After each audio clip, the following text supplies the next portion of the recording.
Masih dalam Dimensi Afif. Dalam video kali ini saya kembali sharing mengenai update operating system iPhone, yaitu iOS 17.2.1. Ini memang terlambat ya, tapi ini ada kabar buruk buat pengguna iPhone Inter.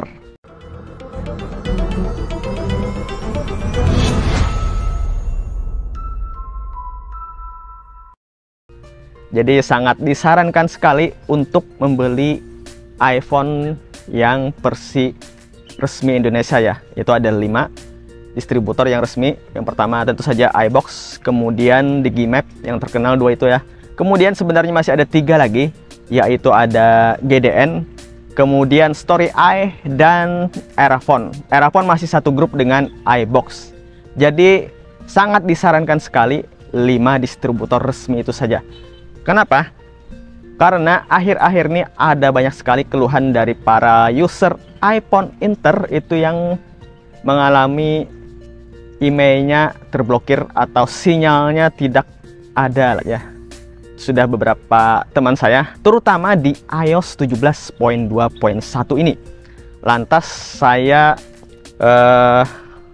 mengulur waktu dulu untuk mengupdate iPhone 12 mini saya. Saya tunggu dari iPhone saya yang lain seperti iPhone XS dan lainnya. Di rumah ada beberapa iPhone itu yang saya coba, dan kebetulan juga nasibnya sama ya.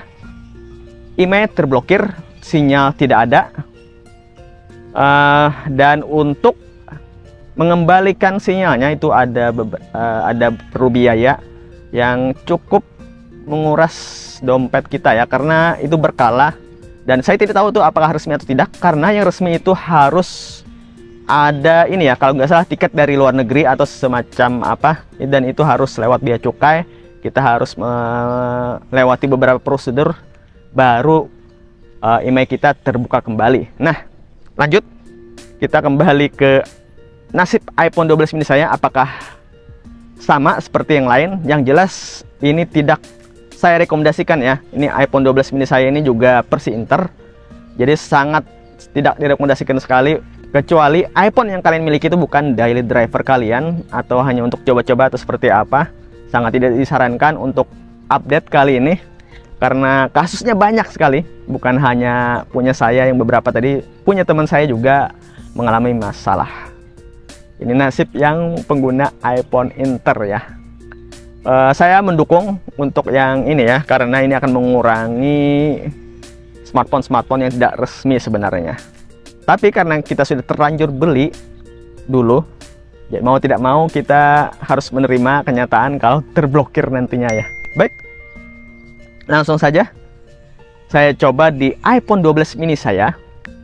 Itu besaran update-nya di 207,3 MB ya. Tentunya itu setiap device itu berbeda-beda ya untuk besaran update-nya, tapi kisarannya sekitar 200 mungkin 300 MB tergantung versi iPhone-nya. Kalau terbaru biasanya lebih besar, dan kebetulan di iPhone 12 mini saya itu besarannya di 207,3 MB.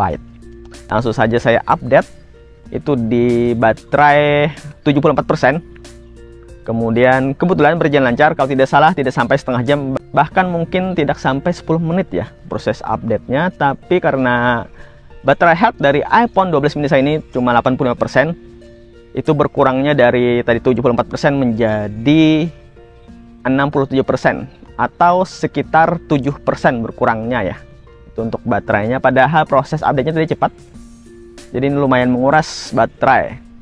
Ya mungkin karena kondisi baterai saya juga tidak bagus-bagus lagi, di bawah 90%. Baik, selanjutnya kita cek dulu untuk besaran storage-nya atau besaran iOS-nya. Itu di sekitar 10,6 GB ya. Kebetulan saya tidak mengecek besaran iOS atau sistem iOS-nya sebelum update, jadi tidak bisa membandingkan kali ini. Jadi sebenarnya saya kelupaan ya untuk mencatat besaran storage iOS sebelum update. Makanya supaya saya semangat membuat konten ini, jangan lupa di like ya. Kemudian tentu saja di subscribe biar saya tambah semangat. Terima kasih, kita lanjut.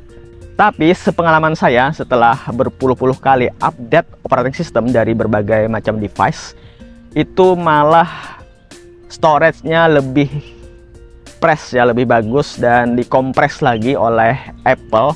Biasanya dari 11 GB menjadi 10 ya, kira-kira seperti itu. Besaran iOS ini biasanya berkembang ya, sedikit-sedikit setelah kita gunakan. Mungkin sekitar 11 GB atau berapa, 12 atau sekitar 12 GB. Nanti setelah update dia turun kembali, dikompres lagi file-file sistemnya yang atau sampah-sampah yang ada di sistem. Ini keuntungan dari operating system iOS ya. Tidak bisa dibandingkan dengan Android. Android itu kalau nggak salah sekarang sudah 20 GB lebih. Beberapa device Android terutama yang kelas-kelas menengah ke bawah. Kalau flagship tuh kalau saya lihat masih tinggi juga, lebih tinggi daripada iOS lah. Makanya dia lebih memerlukan RAM yang lebih tinggi untuk mengakomodasi berbagai macam merek smartphone Android ya. Jadi dia membutuhkan banyak file system untuk mengakomodasi tersebut. Baik, langsung saja kita cek performance Geekbench 6 nya untuk single score nya dan multi core skornya itu masih di kisaran yang sama ya, di 1900 untuk single core dan 4500 di multi core-nya. Masih lancar, aman, dan Geekbench 6 ini masih tergolong oke lah untuk performance-nya. Bahkan untuk single core score-nya ini bersaing dengan Samsung Galaxy S23 Ultra yang kalau saya itu di bawah iPhone 12 mini saya. Jadi untuk Geekbench itu Samsung masih tertinggal untuk performance single core-nya saja. Nah, selanjutnya untuk performance versi Antutu itu saya jalankan di versi 10. Itu dapat skor di sekitar 868 ribuan ya. Ini tergolong masih kencang untuk iPhone 3 tahun yang lalu atau 4 tahun yang lalu. iPhone 12 ini sekitar 2020 ya kalau nggak salah. Ini masih sangat kencang. Dan saya lupa tadi memberitahukan, setelah update sinyalnya masih dapat, artinya email tidak terblokir. Tapi jangan gembira dulu, karena kasusnya ini adalah setelah beberapa hari atau minggu atau bahkan bulan itu baru terblokir setelah update iOS 17.2.1 ini ya. Jadi untuk menguji coba ini saya sengaja liburan dan membawa iPhone 12 mini ini untuk penggunaan sehari-hari, baik untuk membuka Maps, untuk WhatsApp dan lainnya. Saya menggunakan sinyal dari provider Indosat dan saya gunakan terus. Bahkan saya tes untuk jaringan 5G-nya lancar-lancar saja sampai hari ini. Alhamdulillah tidak ada masalah ya untuk sinyalnya. Artinya emailnya tidak terblokir. Alhamdulillah aman. Tapi saya tidak menyarankan kalian melakukan hal yang sama. Saya tidak menjamin apakah sinyal kalian aman juga untuk iPhone versi Inter ya. Kalau iPhone resmi Indonesia tidak masalah. Baik, mungkin sampai di sini aja video kali ini. Jangan lupa subscribe bagi yang belum, like kalau suka, komen di kolom komentar. Terima kasih. Untuk kode firmware-nya pastikan di 21C66 ya. Jadi ini kode firmware versi finalnya. Pastikan kodenya ini, karena kalau tidak ini berarti itu masih versi beta. Kalian harus hapus dulu baru kalian update ke iOS 17.2.1.